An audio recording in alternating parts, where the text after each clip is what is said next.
when the Taliban delivered their first news conference since seizing control of Afghanistan on Tuesday. Spokesman Zabihullah Mujahid was doing most of the talking.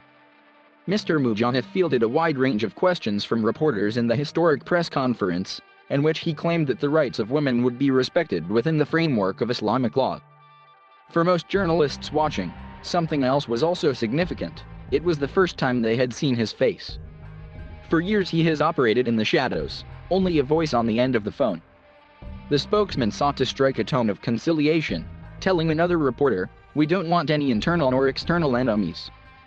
But Ms. Hakim says this is a far cry from some of the messages she used to receive from him. Some of these texts were hardcore Islamist texts. Some of those you think, this guy is bloodthirsty for the Americans, he's bloodthirsty for anyone in the Afghan government. Then today he sits there and says there will be no reprisals, she says. For years he has sent out these bloodthirsty statements and now he's suddenly peace-loving? It's hard to reconcile. In fact, Mr. Mujahid was sitting in the seat which until recently belonged to talking.Mr, the director of Afghanistan's Media and Information Center, who was assassinated by Taliban militants earlier this month. Mr. Mujahid claimed responsibility at the time and said Mr. Minapal was killed in a special attack. But for years there has been speculation as to whether the faceless spokesman might actually be more than one person. There has been speculation for years that it was a made-up name, that there were many Zabihullahs who took turns.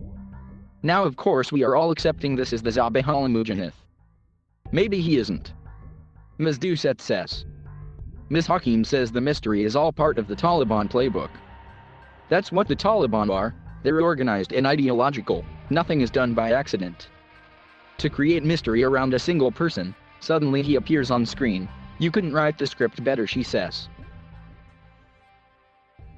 Regardless whether Mr. Mujahid is one person or not, Ms. Hakim says she was wary of his words on Tuesday despite his efforts to appear measured. The caveat was really the Sharia law that sent chills down my spine, she says. They still haven't laid out what that looks like.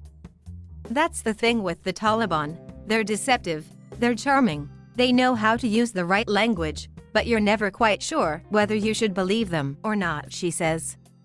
There is a lot of mystery. But do we really know who they are?